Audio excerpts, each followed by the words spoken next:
Split Tube Media and the Cinesthesia podcast present a special daily October podcast. Help to the king.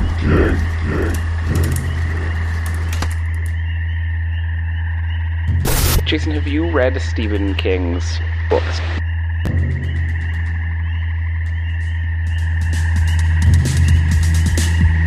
Have you read Stephen King's books?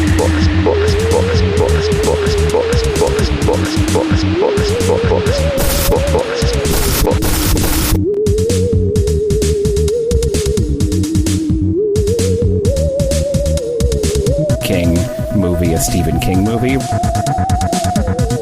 King movie, a Stephen King movie. King movie, a Stephen King movie. I have done my best to scare the shit out of you guys.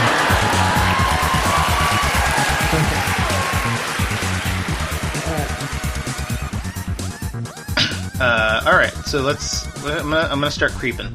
I'm always creeping, man. Should I do the creep? I don't know if I can do the creep. I can do the crypt keeper, which is kind of like the creep. Okay, yeah. Welcome, kiddies. In this scenario, I'm an 8-year-old boy, right? If you're the creep, then I'm yes, Tommy exactly. or whatever. I'm Tom Savini in a rubber mask. Yeah. Welcome, kiddies. I like to read comic books. Do you like scary comics? Yeah, sure. Who doesn't, man? The dad of the kid in this movie is who? Night 3 of Halloween, also known as October the 3rd. Also known as Halloween 3, Season of the Witch. That's today. I've found myself desperately wishing that movie had gone through all 31 days. Oh, man. So that you could drop the opening so I could just song drop on that in every day. episode. We could do that anyway. Silver Shamrock. I would be fully on board with beginning or ending every episode with that. At the very least, I might cut this out if I end up doing it so that I can actually have it be a surprise. But whatever day they do start with, I might just start dropping it in. Yeah, I think that's reasonable. Yeah. It'll be a little gift to anybody who actually listens. Halloween. Whatever. We'll get to it when we get to it. Jason, I own Creepshow on DVD, on the DVD format. I do, and I watched it in, I'm going to say high school, and then never again, and all I remembered was Leslie Nielsen is in it. Leslie Nielsen is in it. But that's such a small... That's 1/8 of the movie, is that? Sort of. Chronologically, yes. Sure. In terms of spirit, no, it's much Agreed. more than that. Okay, I agree with that. I think Leslie Nielsen is one of the most memorable things in this movie. A movie I liked. Sure. For sure. I will say that. I'm not. That's not trying to dog on Creepshow, being like, well, this is one performance is what the most memorable thing. No.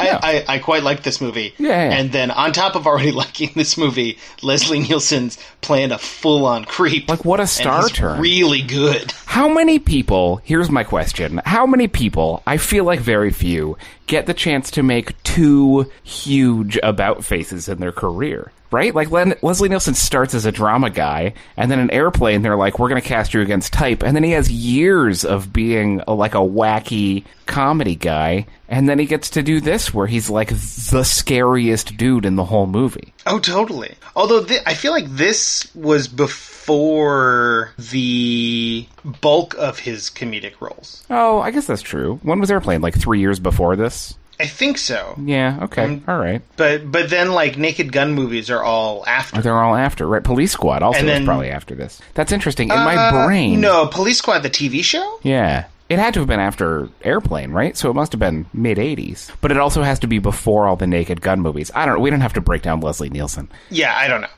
But I agree with the spirit of what you say, and I also... Leslie Nielsen was amazing in this movie. He was so amazing that it completely distracted me from wondering whether or not that was Ted Danson, because his young face is so unrecognizable to me now. It's so weird looking at young Ted Danson, even though that's when he was famous. I guess he's still famous, but he was the most famous during Cheers. He was the most famous, and I saw Cheers, and I know what Ted Danson looked like. Yeah. But now, like, distanced from that and experiencing old Ted Danson, just looking at it, it was completely uncanny, and my eyes couldn't quite focus. I could not determine whether or not it was Ted Danson. You're like, who is this handsome young actor who looks a lot like Ted Danson? But who is also kind of looks like his face got smushed. Yeah, he's like a little too thin.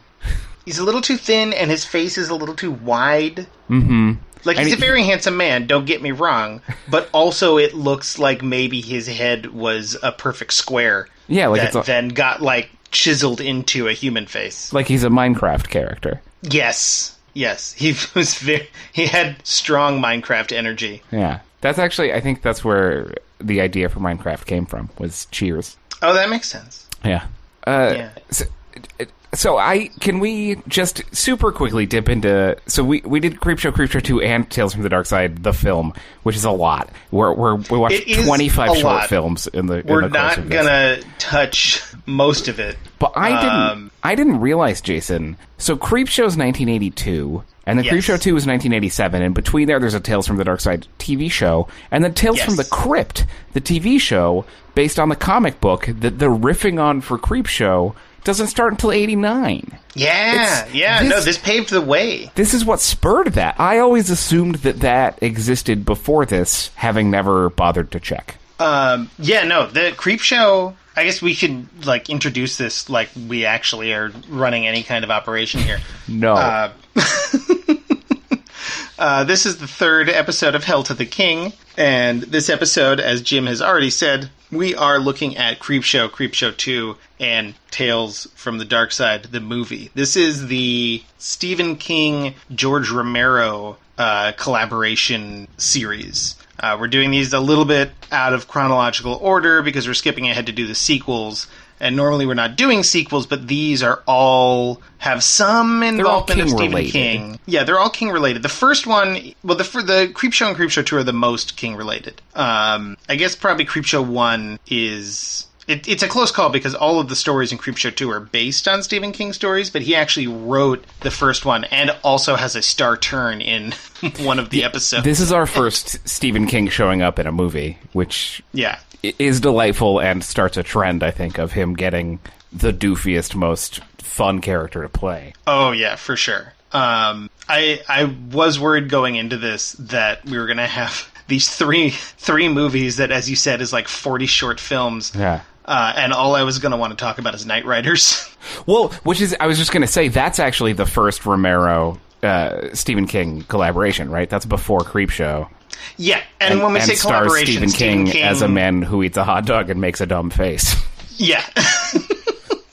As in most of the film has nothing to do with Stephen King, but he has a very memorable turn as an oaf in the crowd. Yeah, I think he yells something. Yeah. I think he's watching the motorcycle jousters, and he's just talking about, like a blood patch in her mouth. It's all fake. I'm more eating a hot dog.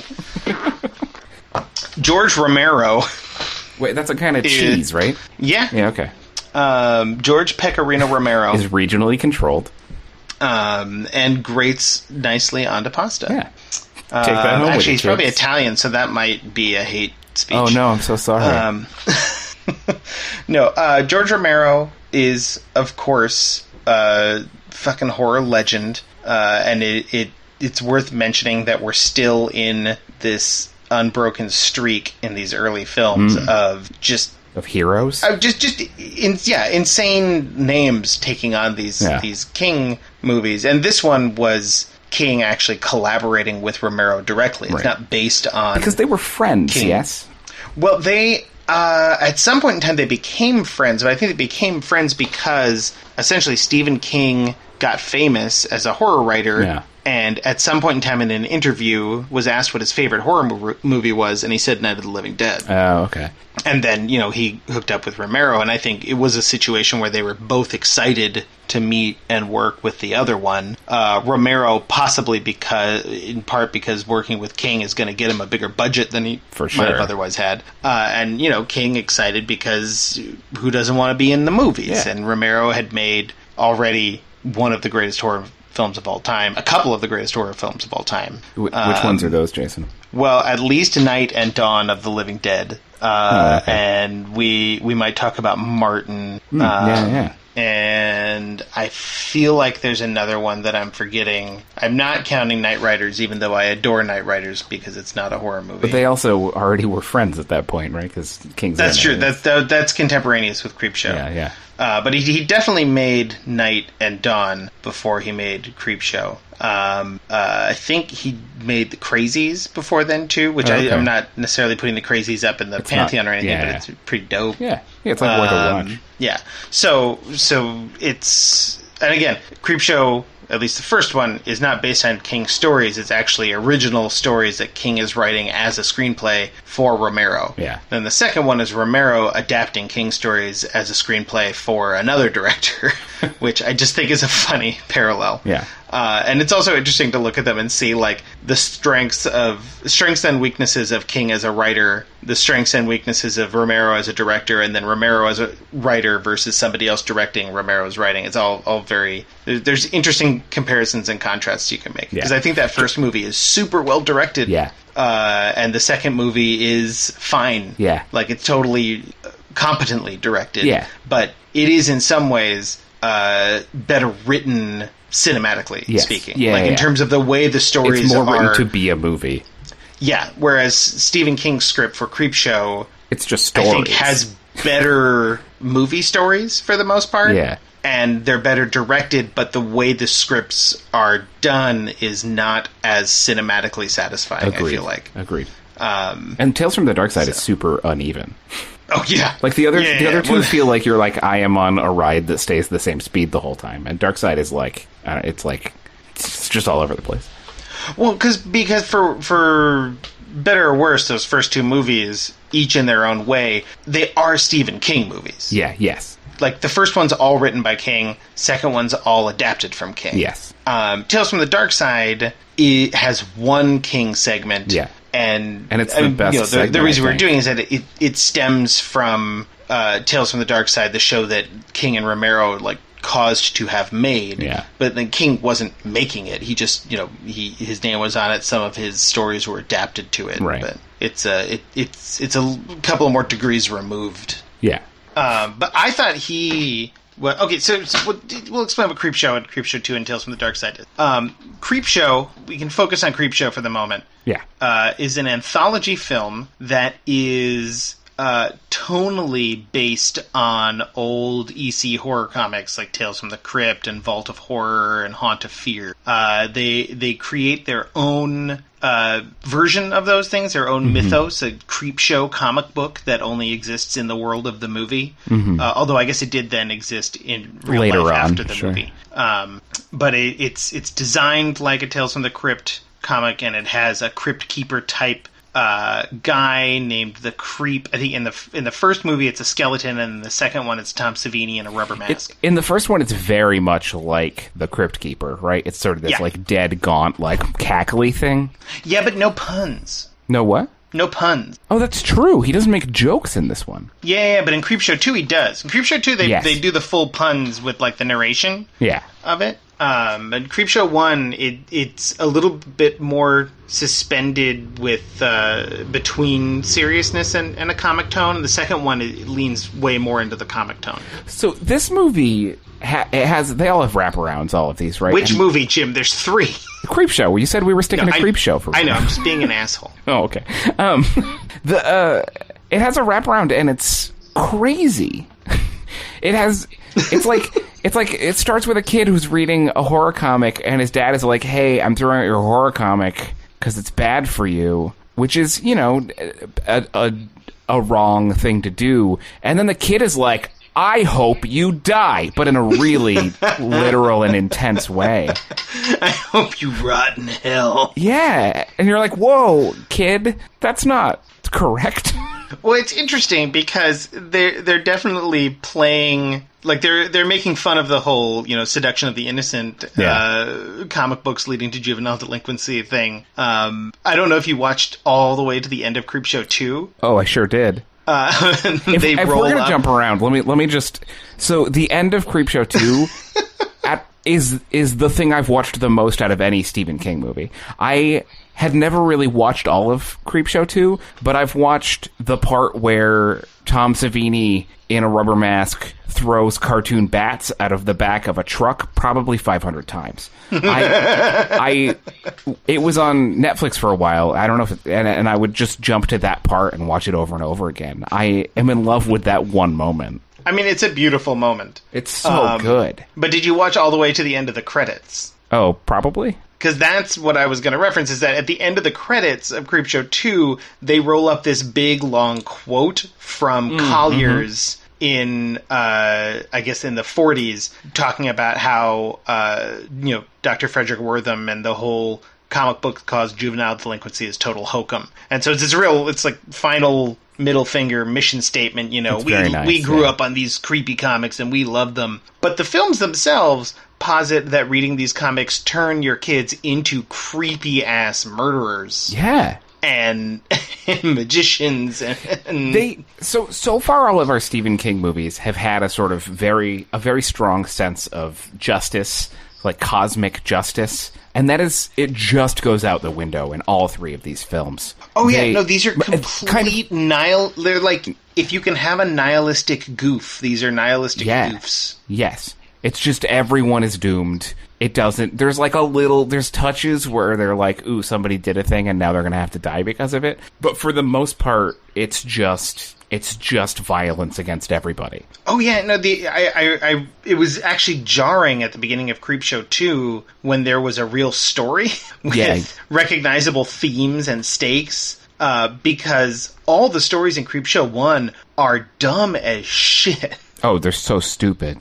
I love them, but they're so fucking dumb. Yeah. So Creepshow 1, first of all, Creepshow 1 is the only one of these that has actual sort of comic book panels and comic book references going through it the whole time. There'll be bits where like it cuts into a weird Creepshow 2 has frame. Panels. What? But it's just the transitions where they change from live action to drawings and back again. Well, Creepshow 1... Yeah. Yeah. And there's also bits where it'll like cut to like a circular frame with like colors around it. It has a lot of things that are referential to Wait, are you talking about... So maybe we shouldn't jump around. I was saying Creepshow 1 has all that awesome stuff. Yeah, I'm trying to just talk about Creepshow 1. Has like comic book panels, but they're just for transitions. Creepshow 1 has these amazing visual like flourishes. And anyway, continue. Talk about Creepshow 1. That's all I was saying. No, say more. It's that, and they have a lot of things where it's like it'll cut to a person and there'll be like colored stripes behind them. There's a lot of beautiful, which I don't know why they dropped that for the other movies. Well, I think I actually meant to look that up, and I'm going to look it up right now.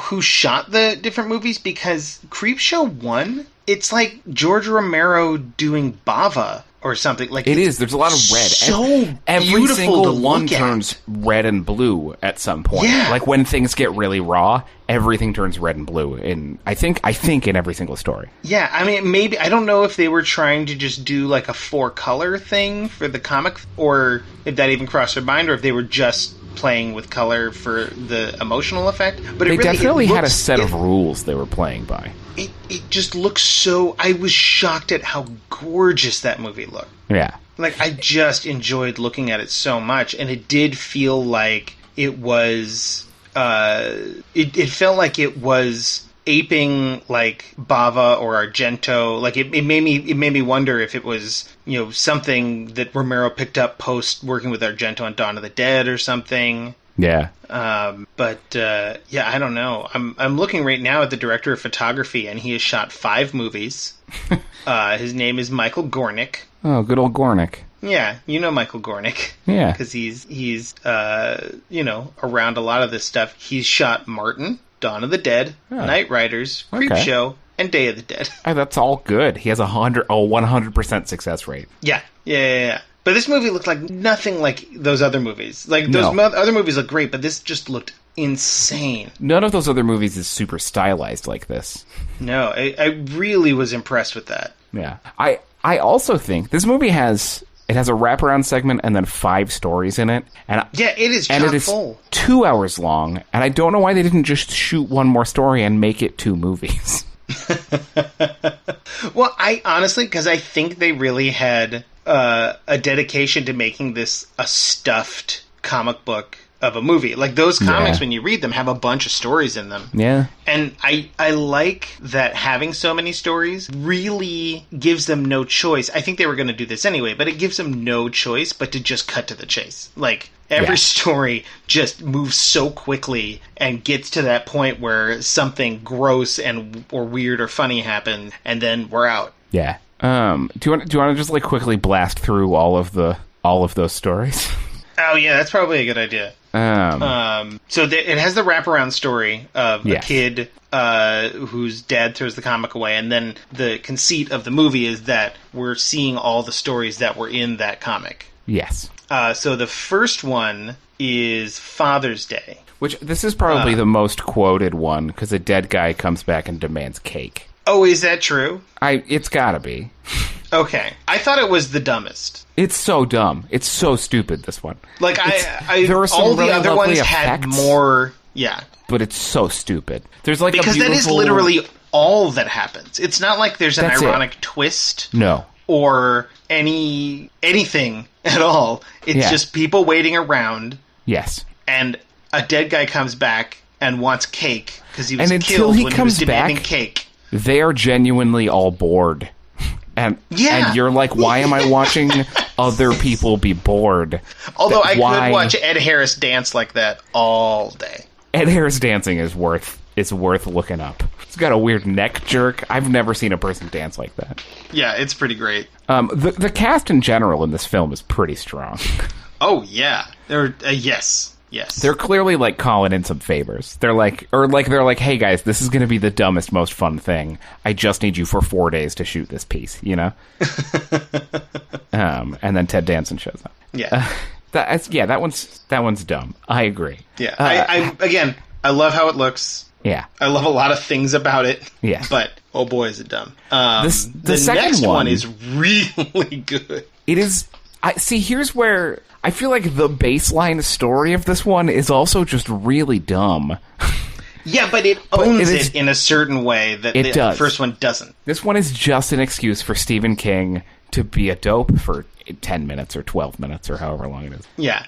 So it's called The Lonesome Death of Jordy Verrill.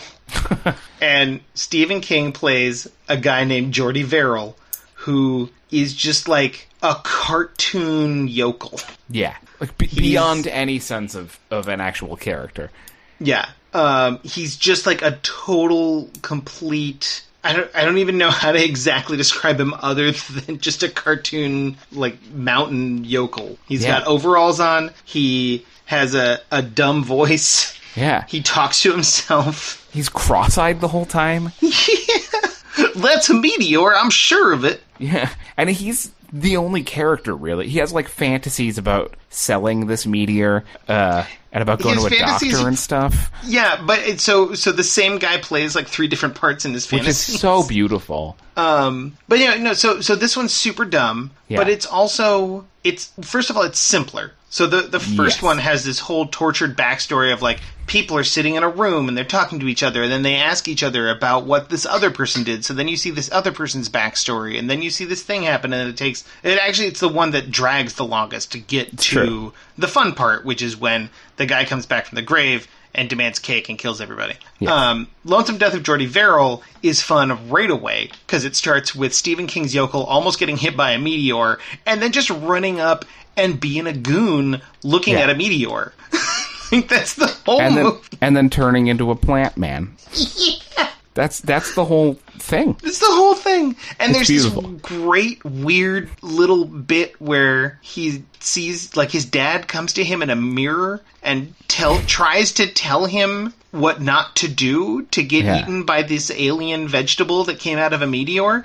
And he just decides to do it anyway. Yeah. Like, he just says, like, well, you know, I think I'm dead anyway, so I'm just going to do it. It's like, what a weird choice. It is, yes, very strange. Is there anything else, like, particularly you want to talk about that one? I don't know. No, I don't think so. I mean, what I want to do is just play the audio and just go through every single thing that Stephen King does because I just wanted to watch that character the rest of the movie. Yeah, I would watch him starring in a feature as that character. A full, 100%. 98-minute feature. Yeah. All right, so the next one is the Leslie Nielsen, Ted Danson one. Yes. Something to Tide You Over. Yeah. Which, again, I think because of the strength of Leslie Nielsen is probably the most genuinely creepy. Yeah. Well, this one is interesting because it front loads all the creepiness. Like the first one tries to do this slow burn to the reveal of the monster, and just the slow burn's kind of boring. It's not that boring because the people are compelling to look at, and the movie looks weird, and you're like, what's going on? But the second one's just a whole bunch of goofiness. This one, the end falls flat. Like, because it doesn't... It comes out of nowhere. It doesn't mean anything. Yes. But everything leading up to the end is just Leslie Nielsen being a really rich, vicious, sadistic creep. Yes. Yeah. Everything with him is super strong. And at the end, they're like, I don't know, there's aqua zombies because we need it to be an ending. Yeah. And it's fine. It doesn't matter. Oh, yeah. I mean, here's the thing, is that the aqua zombies come in and they throw blue and red out there and like little cartoon squiggles. And I'm like, sure, done. Yeah, great. Yeah, and you clap and it moves on. Yeah. But watching Leslie Nielsen seethe for 15 minutes is so good. Oh, my God. You just forget how good that guy was. And he does weird stuff with, like, putting cameras in places that you think is going to play into it somehow, and then kind of doesn't. And it doesn't matter. It's great. No, it doesn't matter at all. And it's just his line deliveries and his tone when he just starts screaming at the guy. Oh, man, yeah. It's a guy screaming help, and he just starts screaming help with him. Like, that's a cliched bit that's been in a million movies, but when Leslie Nielsen does it for some reason, it's both more funny and more terrifying.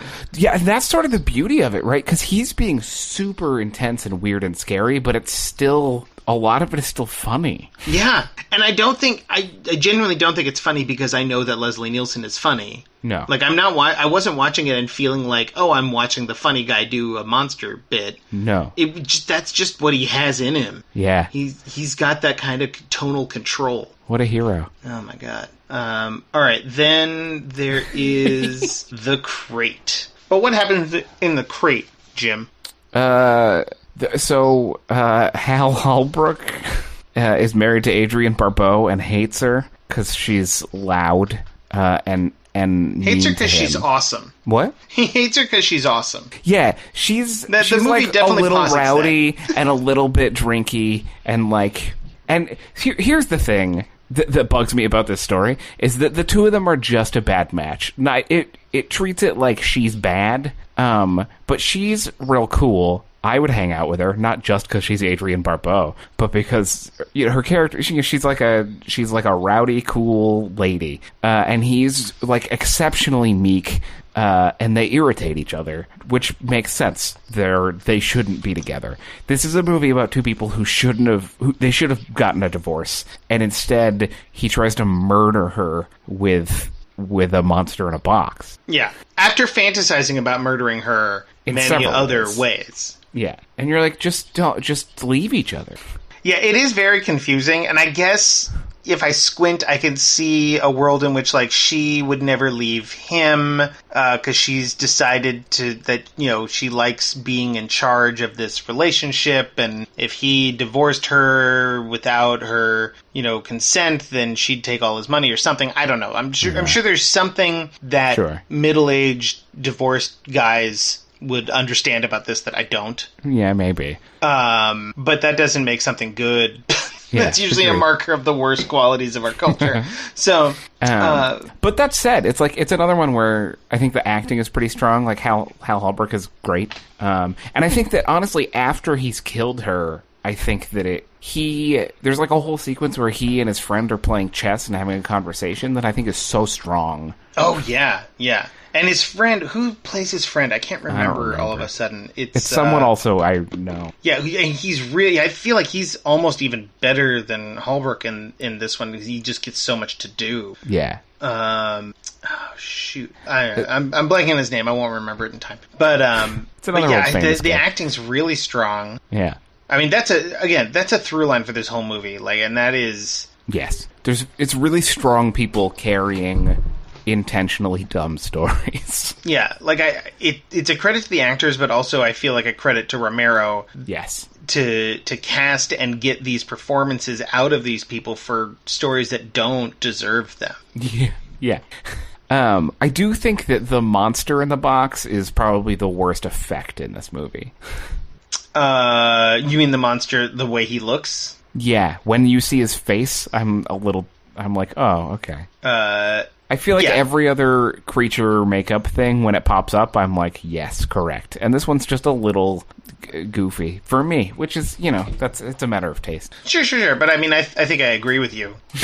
I feel like it definitely has the best, the best suspense lead up. With them finding the crate and pulling the crate out and opening it up. All of that is done really well, and I credit a lot of it to that actor whose name I'm blanking on, because he just plays... Oh, he's horrified. He plays but even before he's horrified, he plays that, like, selfish curiosity so well. Oh, yeah. Where he's just like, oh, this is nothing. Oh, maybe it's something, and then I'll be interested. But he just puts so many little bits into it, like the way he lets the janitor open up. It's like, oh, it's your find. He's like kind of a magnanimous guy. You get the sense of like he's the kind of guy that does charm people, but really he's a son of a bitch. Yeah. I don't know. He put a lot into that role. Just in the way his character is just there to be a foil to three other people. Yeah. But he definitely, you're like, a lot about that man. Oh yeah. And then it sort of, again, we've been over it. The stories are dumb. It ends up in a dumb place. It doesn't really deliver as a story. But I agree that last scene on the chess set is very strong, and almost it goes a long way towards almost making the story better, because it does make it into it's not a story about like a nice guy with a terrible abusive wife who finally gets to kill her. It's a story about a chess master who finally saw his opening move. It also this is, I think. This is the only one where I distinctly remember all of the stories. They have their sort of comic book flares, and then they always kind of cut to the last sequence represented in a comic book. And pull out. And this is the only one that I remember distinctly being like, oh, it's even better, because it ends with them like dropping the monster in a river or a lake, and then they have their conversation, and the other guy's like, but what if it doesn't die? And he's like, it's going to. And then I think it cuts to the box and it like starts to break open, and then it cuts to the comic book and the monster is in the box and he has a line. He has like a pithy Freddy Krueger line. Wait, he does. He's like, well, you can't drown your fears that easily, or something like that. And it's so much better all of a sudden. You're like, which is the line that's supposed to go to the creep, or like the crypt keeper character. Yeah. But that's so funny. Yeah. All right. Well, and then the last story, and then we can kind of rush through Creepshow 2 and Tales from the Darkside, the movie.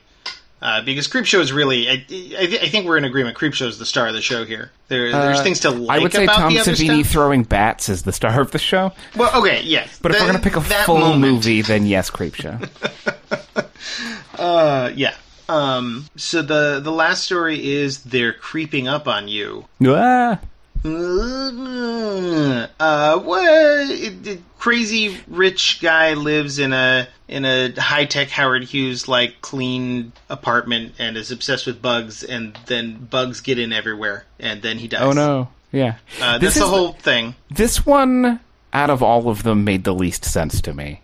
In that, in most of them, they're like, "Oh, there's a monster. It really hurt somebody." And in this one, this guy has all these bugs in his apartment, but maybe he's hallucinating them, but then at the end, he's full of bugs. They're gone from everywhere else, but they're in his body. And just logistically, I don't get it. I think the idea is that he dies, and then they eat him from the inside. But like, they crawl into his orifices and then eat their way back out. But all of them are in him. Well, yeah, that's where the food is. They're looking for food. That's not how cockroaches work, Jason.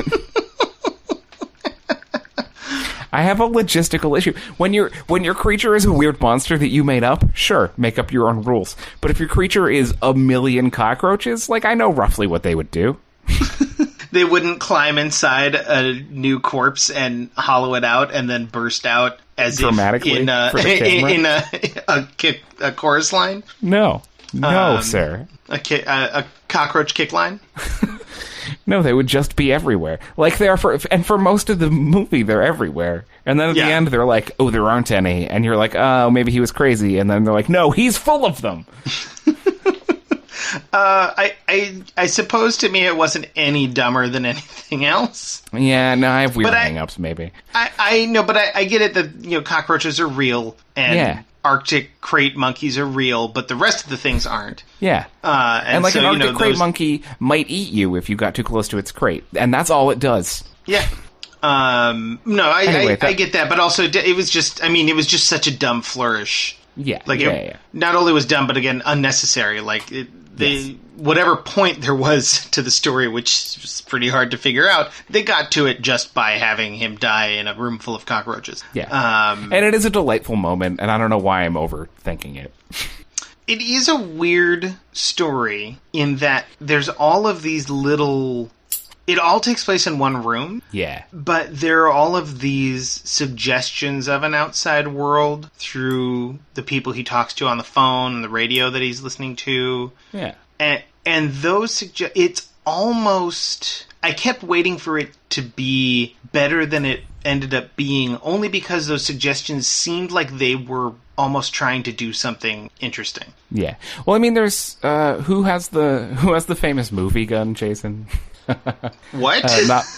Not Marky Mark. There's like a famous movie gun. There's a guy who has a quote about a gun where you see it and then it goes off. Chekhov. Chekhov's gun. Oh, okay. Yeah. That's the theater, my dear boy. It's movies too. I don't care about theater. There's a bunch of Chekhov's stuff, right, in every movie. But in this, there's Chekhov's jukebox in this story, and there's also Chekhov's bereaved widow in this story, and then neither of them goes off at the end. Well, and then also the cops, when he's talking to the cops, I swear, I mean, maybe I'm wrong, but I thought the cops are like, everybody has cockroaches, and I thought that was going to be like, the cockroaches are overrunning the city. Right, yeah. Well, yeah, because also the electricity goes off in the whole building for a little while. There are a bunch of things that make it seem like... But then it is the whole city's going to be in chaos. That he hates bugs, and then there's bugs. Yeah. The whole thing. Yeah. I did really like the black guy that he's a real dick to. Yeah, the porter guy or whatever. Yeah. Or I'm really unclear as to what his actual job was, but he runs the building, maybe? He's superintendent, maybe? I don't know. But he was great. And there's also the best thing, I think, for me in this set is he has a communication portal on his door, but it's like a 3-inch ring with a ridiculous lens in the middle that fisheyes both people's faces. So they have a whole conversation through it, and they're both wobbling around, putting an eye to it, then putting their mouth in front of it, and being super weird with it. It's really good. I want one of those in my doors. Yeah. No, I like that a lot. And then that's the last story, and then we get back to the wraparound when it's revealed that the little boy is... I don't know if he's killing his father with a voodoo doll or just causing him immense pain. I've never been totally clear. I assume he's cursing him to hell. Well, I've just never been entirely clear on how voodoo dolls work. Oh, sure. Jason, they don't. That's that's the secret. But you stab a voodoo doll with a needle and it causes great pain. Yeah. But if you stabbed a person with a proportionally sized needle, they would die. But they don't die from the voodoo doll. So then, how far can you go with a voodoo doll without killing the person? I've just never been totally clear on the... Yeah, no, that's a reasonable question. But this movie does not care about rules. No, it does not. That's the whole movie. It just everything just kind of happens and then they move on. Which is think that admirable kid, in a way. Jason, just a fun note, I think that kid is Joe Hill. Joe Hill? Yeah, Stephen King's son, who now writes books and directs movies. Oh, Joe Hill! Oh, yeah, in the credits he's Joe King. Oh, that makes sense. Yeah, that is him. I missed that. Do you think he doesn't go by Joe King because it sounds like joking? Do you think that's why Stephen King named him that? So that later on in life, people could be like, aren't you Stephen King's son? And he could be like, no, I'm just joking. The last thing I want to say about Creepshow, I don't know if you have anything left, but... No. Again, Savini and Marty Schiff as the garbage men at the end. So nice. We're so so good. Yeah. Savini, like, wearing headphones and being kind of a dick. Yeah. What? It's a comic book. What? It's a comic book. What? It's a But also Very just good. the other guy just yelling at the garbage truck, chew your food! Oh, man, yeah. What a delightful scene. Oh, man. I feel like I have nothing worthwhile to say about this movie other than it was dumb and it kept going and I love it. Yeah, just kind of... The thing, I think what's nice about it is it's very long, and it's everything in it is stupid, but all of the performances are so committed, and it changes what it's doing every 15 minutes, so it never is bad. Yeah, it never goes long enough to get boring. Yeah. And just some of the images, I'm just going to keep going back to, like, I did not expect Creepshow to look beautiful. Yeah. I was expecting complete, like, dusty bargain basement, middle of the road 80s horror, and it's just gorgeous. It looks more expensive than I would expect a 1982 Romero film to look. Yeah. Well, because we've seen a 1982 Romero film. Sure. Night Riders, and it doesn't look anything like it. No, not at all. It looks much I was cheaper. expecting Creepshow to be Night Riders, but with monsters, which I totally would be down for. Which is a great movie, yeah. But instead, it was this, like I said, like Mario Bava, Dario Argento fever dream filtered through the Batman TV show. Yeah.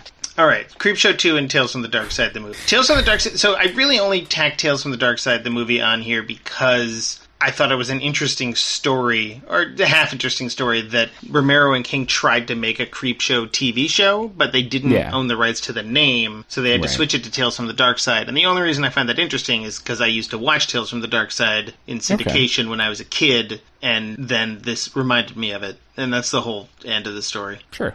I think I really liked Tales from the Darkside, the movie. I enjoyed it a lot. It's another one with like a really strong cast, I think. Yeah, Little Baby Buscemi in that first one. Baby Buscemi, like Julianne Debbie Moore, Harry. Incredible. That wraparound is like, it's like 1001 Arabian Nights, right? Like that kid reading. Although I did, two notes about that. One is, the opening credits are like credits in order of appearance, and the first person they credit is Debbie Harry, and then the second person is Christian Slater, and then the second person you see is that kid, and I was like, is that baby Christian Slater? And I had to wait until the first segment. That confused me. It's not. That kid is not baby Christian Slater. But also at the end of the movie, the kid kills Debbie Harry, and I was not on board. I wanted her to just eat him. No, obviously. Yeah. That's bullshit. Yeah. I was like, I don't need this little whiny kid to just eat him. Just eat him, Debbie Harry. Yeah. No, I mean, yeah. I agree. Debbie Harry should live. Yeah. Period. Yeah. And the Buster Poindexter one, which I guess is the only one that Stephen King wrote, is delightful because I like watching Buster Poindexter do things. Oh yeah, always. There's a sequence where he says "hot" 3 times in a row, and I was like, "What is this? What made him write that song?" But I looked it up, and he was already famous with that song. Yeah, he was already Buster like Poindexter. At this point, he was not the guy from the New York Dolls anymore. Credited as Buster Poindexter in the movie? No, probably not. Okay, I wasn't sure. Well, because he is in some movies. Like, oh, is that true? I think in Scrooged he's credited as Buster Poindexter. Super funny. I could be making that up, but I think that's true. I believe it. And I feel like he also didn't he show up on Viva Variety as Buster Poindexter? Oh, I'm sure. I'm sure he did. How could he not have? Yeah. No, I like the New York Dolls fine, but I'm a big Buster Poindexter fan. Yeah. That's clearly where it falls. It's on the Buster Poindexter side. I liked that. So the last story is a rip from Qui-Gon, right? But I like that they changed it a little bit. So Tales from the Darkside, I think, it clearly had the most budget, right? It's like I guess because it's coming off the show, so I think the monsters and stuff in it look super good. I don't know if it had the most budget, but it nice. might have had a bunch of stuff already paid for that they could use. That's fair. Yeah, they might have been... They like had an on-call team, probably, who were... I don't know who did their effects. I should have looked, but... No. Whoever was doing it was probably doing it, right? According to Wikipedia, it had a budget of $3.5 million, and Creepshow had a budget of $8 million. Whoa, interesting. All right. But Wikipedia, who knows? Whoa, can we talk about... we should finish this one up, because we're running long, but, it's 3 movies. Can we talk about the music for a minute? Yes. The music in Creepshow was incredible. Yeah. Like, I'm really high on these movies, actually. I kept expecting this to be like the drop-off point after Carrie and The Shining and Salem's Lot, but I think I like Creepshow maybe even... I definitely like it better than I like Carrie. Yeah. Oh, yeah. Sir, there's a train blowing its horn over here, so I'm trying not to talk for a second. Oh, I thought you were starting the music. I was like, oh, are you just going to do some live needle drops? No, I live near trains. Yeah, I don't have anything else to say about it. It's just great. Yeah, agreed. I agree that I thought it was going to... It does seem like this is where there would start to be a downward trend, but there is not yet. Yeah, no, I'm getting a sense of false confidence, I think. Yeah, I'm getting a sense of confidence that all of these movies are going to be great. Yeah, so far your thesis is bearing fruit. Yeah. Although I will say Creepshow 2 wore on me a little bit. That's fair. It wasn't the best. The Hitchhiker one really was it started to bore me. Yeah. I remember it the least. The things that like the slime. Oh man, that slime one in the middle is so confusing. Yeah, well, because they have a good idea for a monster, kind of, but it feels like it's 1/3 of a script non-sequentially. Yeah. Yes, and it's also all those characters are talking about like losing a sense of morality. All those characters are just people.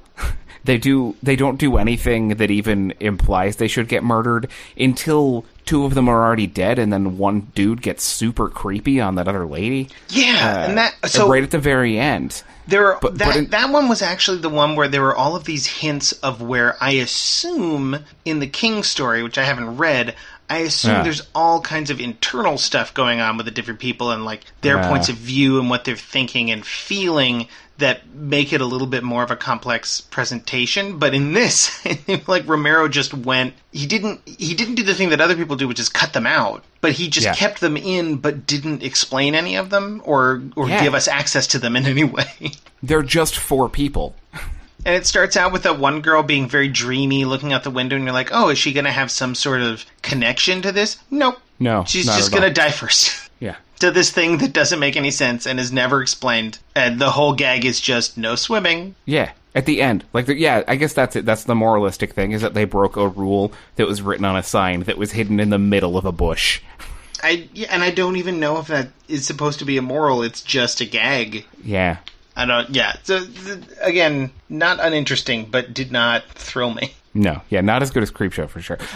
Stephen King again shows up, our second Stephen King in a movie bit, and again he gets a super fun idiot character. He's not an idiot, I guess, but he's a doof. He's a real doof. And unfortunately, he's only in it for like 30 seconds. I was really hoping we were going to follow that character for a bit. Oh man, yeah, just like a whole segment about that trucker. Yeah, I would watch. It does make me want to switch this up to being a podcast about Stephen King's acting performances. Yeah, well, we'll cover them all, right? Well, I don't know. I think he acts in stuff that isn't his. Oh, well, we'll have to jump into that afterwards. I know for sure that he guested on an episode of Sons of Anarchy. Oh, interesting. But past that, I don't know. Oh, and there's that great bit on Chappelle's Show where they caught him as one of the people on the street interviews for Ask a Black Person. Yeah, genuinely. They were doing person on the street interviews for Ask a Black Person, and they happened upon Stephen King, and they're like, the story they tell is that off camera they go, Mr. King, you don't have to do this. He's like, no, I want to do it. And then his question for Ask a Black Person was, do black people like to go to black barbers and black undertakers?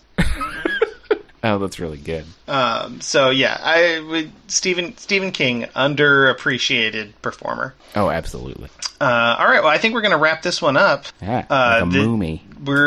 I think structurally this episode has imitated its subject matter in that we didn't really say anything, and we just kept going, and correct. Now it's going to end. I also was flashing red and blue lights. I don't know if you could feel that, but I was. And I do want some cake. Yeah, I mean, give me my cake. All right, well, we will be back tomorrow with, what is tomorrow? Cujo? I think Cujo's tomorrow. Thursday? I don't know. We'll be back tomorrow with a big old rabid dog, gnawing on your insides. I'm looking forward to Cujo. Good, yeah, me too. Yeah. It's such an iconic... Yeah, right. I'm pretty... Monster. I feel like... Yeah, all right, cool. All right. Bye, everybody. Cool, Joe. Bye.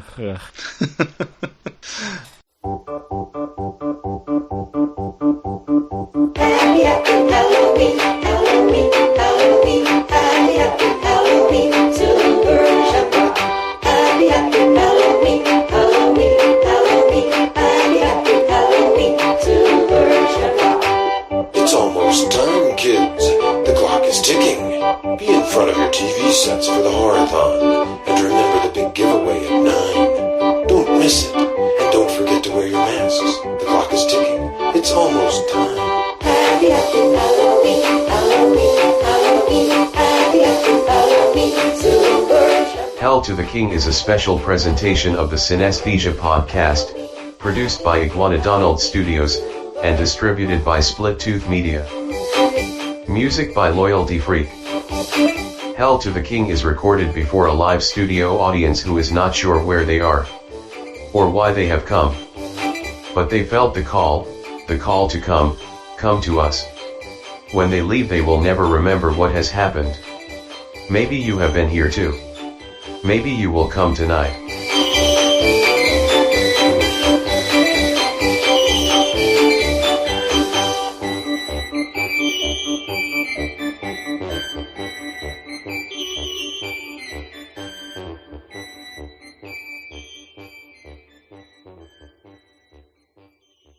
I was like, I don't need this little whiny kid to just eat him. Just eat him, Debbie Harry. Yeah, no, I mean, yeah.